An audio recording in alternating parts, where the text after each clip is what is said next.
Of course, it helps when you spend a lot of money, as Steve Cohen guaranteed nearly $500 million to free agents this winter, and the Mets will carry baseball's largest payroll ever in 2023. And in a recent interview with ESPN, the Mets owner discussed other owners not being happy with his spending, and he said, among other things, they're putting it on me. Maybe they need to look more at themselves. So, Elise, this is a question that's going to be around the Mets for a while. Is Steve Cohen great for the Mets? Is he good for the rest of Major League Baseball? I do think he's good for the rest of baseball. I mean, first of all, you look at the offseason, we talk about the money that was spent, and for that reason, there was a lot of attention on baseball, and the Mets in particular, because of the spending for Steve Cohen. So right there, it's creating excitement. There's, fun for fans there.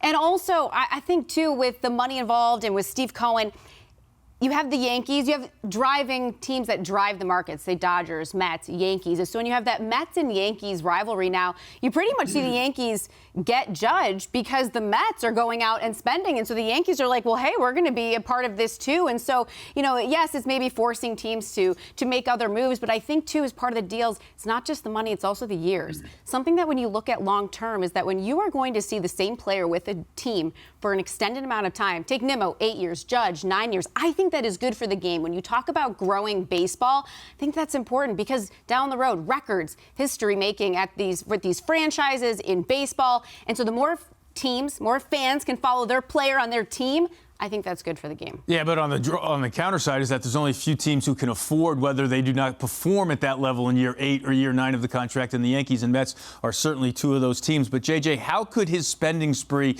and disregard of the luxury tax impact how other franchises, approach their payrolls? I think we've already seen it. Look at the San Diego Padres. Think about the way the San Diego Padres have attacked the last couple of off seasons, and I think it's going to put pressure on the mid-market owner to kind of put their chips in the middle of the table, saying, look, we can't compete in the long haul against the Steve Cohen. We don't have the resources. We don't have the checkbook. So when we have a team that's close, we got to take care of business. And I think that sort of added sense of urgency, I think that will be a good thing for the sport. Now, look, you have teams like the Cincinnati Reds and the Oakland A's who are embarrassing from a payroll standpoint to the point where their owners should not own the team. That's just all there is to it. If they're going to put a product like that on the field, you're going to put a payroll like that on the field, it's unacceptable. But the mid-market teams spending more, that's what baseball should want.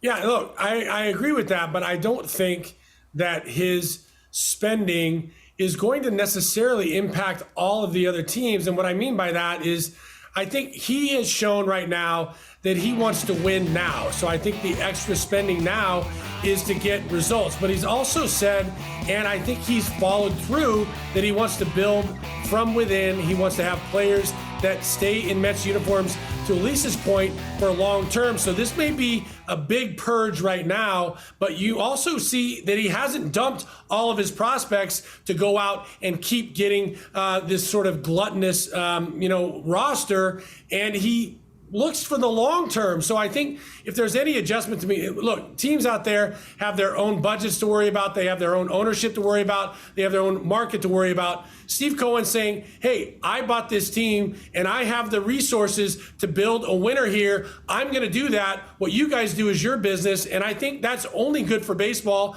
because at the end of the day, a lot of these owners are competitive guys and competitive with each other. And it may bring the whole level up a little bit, not just here in New York, but across baseball as a whole.